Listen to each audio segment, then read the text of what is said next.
Ketua Dewan Ekonomi Nasional Luhut Panjaitan menyebut akan ada keputusan Presiden soal pembayaran utang kereta cepat Jakarta-Bandung. Kepres tersebut akan terbit dalam waktu dekat.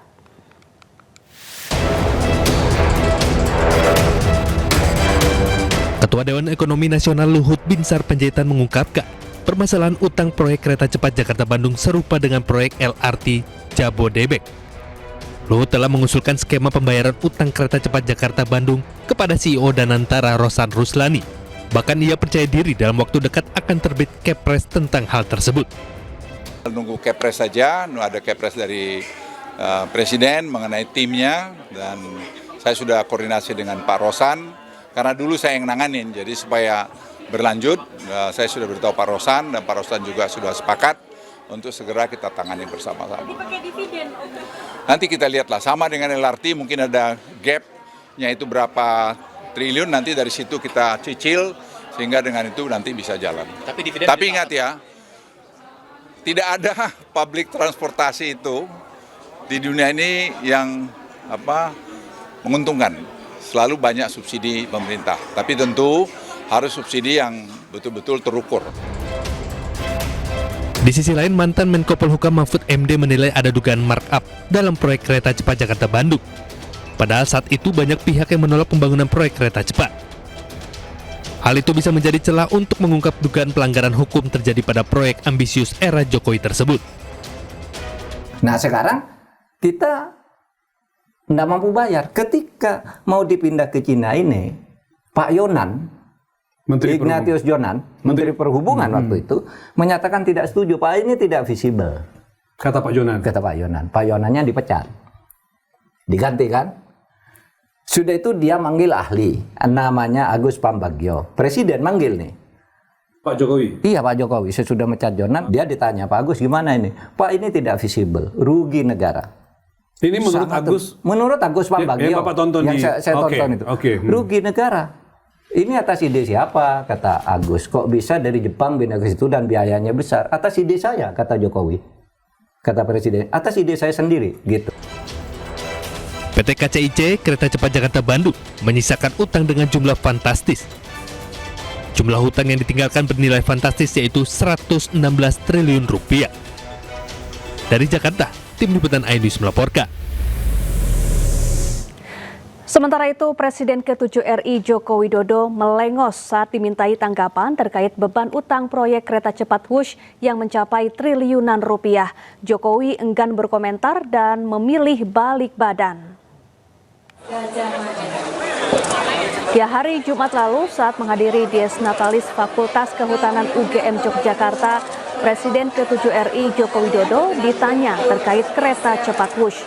Alih-alih menjawab pertanyaan wartawan, Jokowi hanya tersenyum dan memilih berbalik badan. Ia enggan berkomentar dan kembali berbaur serta menyalami sejumlah alumnus Fakultas Kehutanan UGM Yogyakarta. Terkait bus yang APBN gimana Pak? Tanggapannya bus yang sekarang tidak pakai APBN gimana Pak? Bus Pak, kereta cepat Pak, gimana Pak tanggapannya Pak? Sekarang kan udah nggak pakai APBN gitu Pak. Harapan Bapak Fakultas Kehutanan Pak?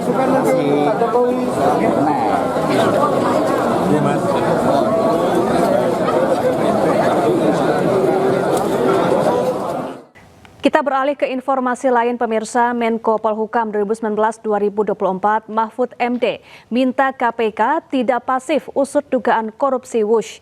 Ia pun meminta KPK langsung menyelidiki dugaan markup proyek kereta cepat Wush tanpa perlu menunggu laporan.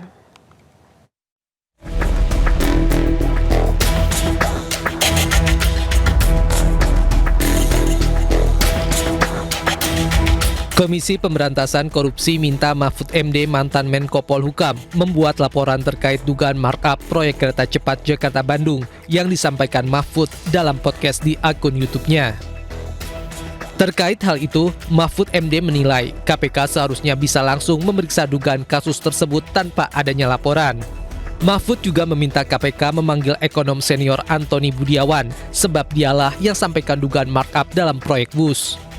Jadi jangan, kalau mau menyelidiki betul KPK, panggil Antoni Budiawan, karena dia yang bilang di situ sebelum saya kan bilang ini Antoni Budiawan bilang begitu. Kan gampang kalau itu. Dan sekarang ini mestinya kalau ada hal seperti itu tidak perlu laporan, langsung diselidiki. Itu perlu laporan tidak masuk akal. Mahfud meminta KPK tidak bersifat pasif untuk mengusut kasus dugaan korupsi pada pembangunan WUS di masa pemerintahan Presiden ke-7 RI Joko Widodo. Tim Liputan iNews melaporkan. Kita beralih ke informasi lain, pemirsa. Kejuaraan Senam Dunia 2025 di Indonesia Arena Senayan resmi dibuka pada Minggu pagi. Upacara pembukaan kejuaraan dunia gimnastik 2025 berlangsung meriah, ditandai dengan pemukulan gendang dari Wakil Menpora Taufik Hidayat, Ketua Federasi Senam Dunia Morinari Watanabe, dan Ketua Gimnastik Indonesia atau Persatani Ita Yuliati. Tarian daerah asal Betawi dari anak-anak Sanggar Binaan Pemprov Jakarta serta lantunan lagu Indonesia Raya menggema di Indonesia Arena Jakarta. Kejuaraan digelar di Indonesia Arena Jakarta ini berlangsung dari tanggal 19 Oktober hingga 25 Oktober yang diikuti sebanyak 427 atlet gimnastik dari 77 negara.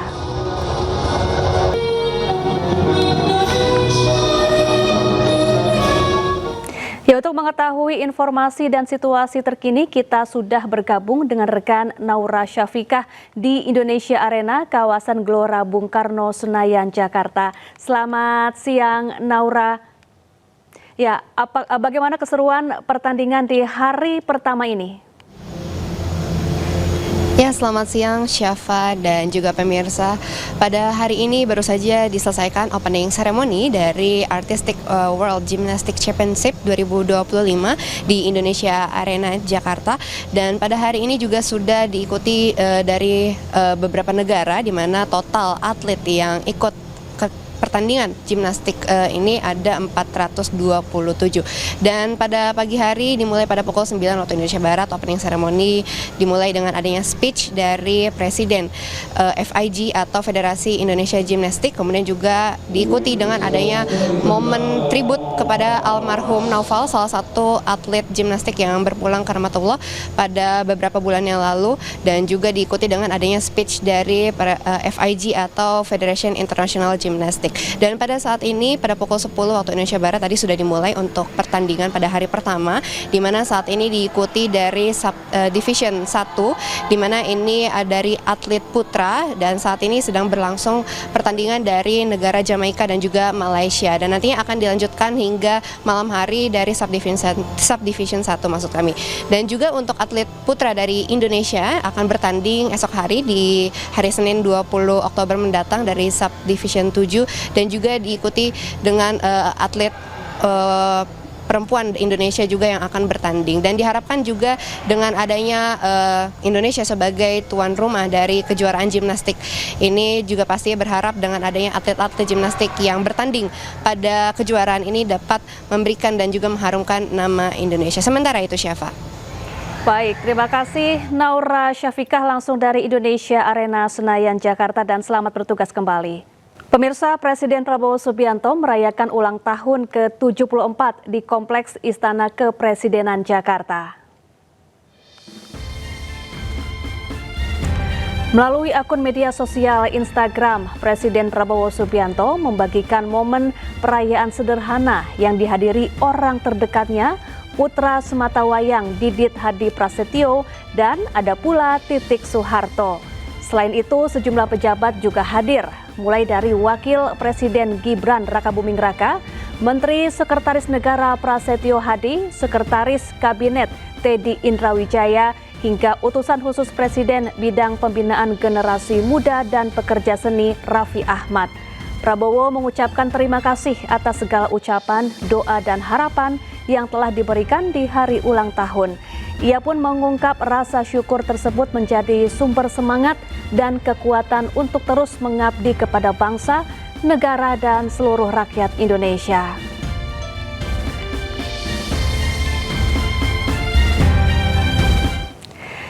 Ya, sosok Presiden Prabowo Subianto tak bisa lepas dari latar belakang dunia militer dan darah kebangsaan yang kuat. Namun di sisi lain ia juga dikenal sebagai pecinta kucing.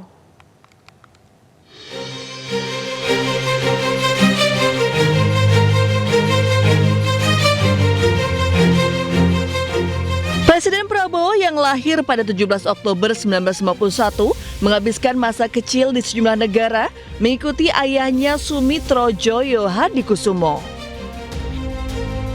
Setelah Prabowo menyelesaikan studi menengahnya di luar negeri, Prabowo lulus dari Akademi Militer Nasional tahun 1974.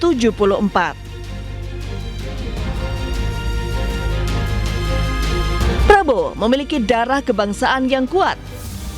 Sang kakek, Raden Mas Margono Joyo Hadikusumo, merupakan pengikut Budi Utomo, anggota Badan Penyelidik Usaha-Usaha Persiapan Kemerdekaan Indonesia (BPUPKI), merupakan pendiri serta direktur pertama Bank BNI. Sementara ayahnya, Sumitro Joyo Hadikusumo, adalah ekonom dan pernah menjadi Menteri Perindustrian di Kabinet Nasir tahun 1952 dan Menteri Keuangan pada Kabinet Wilopo. Di sisi lain, Presiden Prabowo juga dikenal sebagai pecinta kucing. Kucing kesayangannya Bobby Kertanegara bahkan kerap hadir saat Presiden Prabowo beraktivitas dan menemui sejumlah tamu kenegaraan.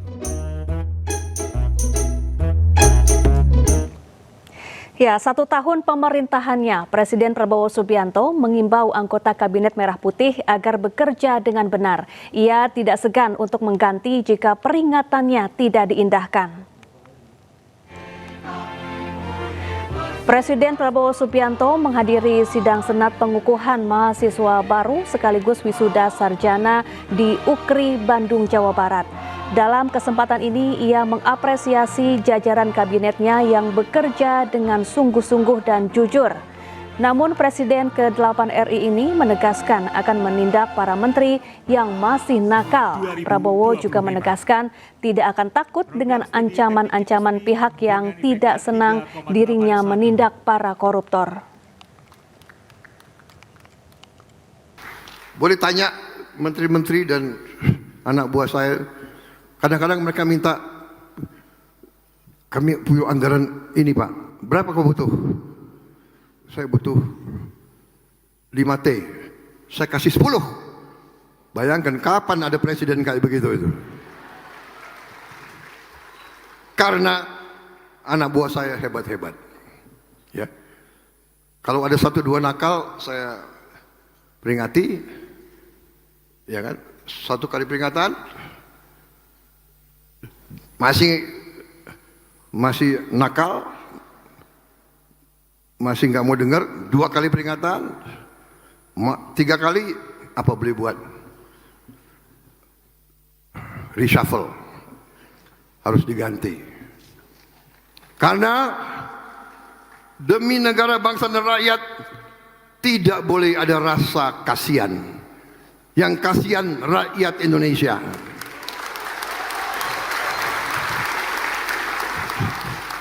Saya nggak apa-apa dibenci, asal rakyat saya tidak benci saya. Kalau saya dibenci oleh maling-maling, koruptor, manipulator, penipu-penipu yang serakah, nggak apa-apa, nggak ada urusan. Saya dikasih peringatan, Pak, hati-hati loh Pak, mereka uangnya banyak. Mereka bisa bayar demo, nggak ada urusan. Yang penting rakyat Indonesia mendukung saya tidak ragu-ragu.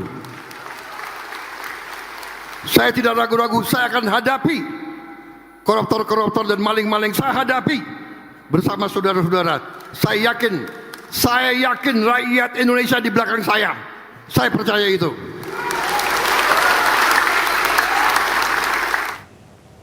Satu tahun pemerintahan Prabowo Gibran, sebagian masyarakat puas dengan hasil kerja Kabinet Merah Putih. Namun ada sebagian masyarakat yang belum puas dengan beberapa program prioritas. Berpihak kepada masyarakat, program MBG, sekolah rakyat dan lain sebagainya sangat mengena kepada masyarakat bawah dan bisa dirasakan walaupun tidak sempurna, di sana sini masih banyak hambatan, rintangan, itu wajar. Karena tidak semua elemen bangsa ini setuju dengan program Bapak Presiden Prabowo Subianto. Paling ngena dan paling dievaluasi sebenarnya ya MBG ya, karena menurut aku itu MBG itu sebenarnya program yang cukup sangat berguna bagi anak-anak sekolah ya. Cuma apa hal yang perlu dievaluasi itu karena kan banyak hal-hal yang kemarin seperti berita yang beredar kemarin kan ada yang keracunan. Kurang puas ya, kayak program-programnya juga kurang sih menurut aku. Kalau tanggapan aku sih, kalau untuk MBG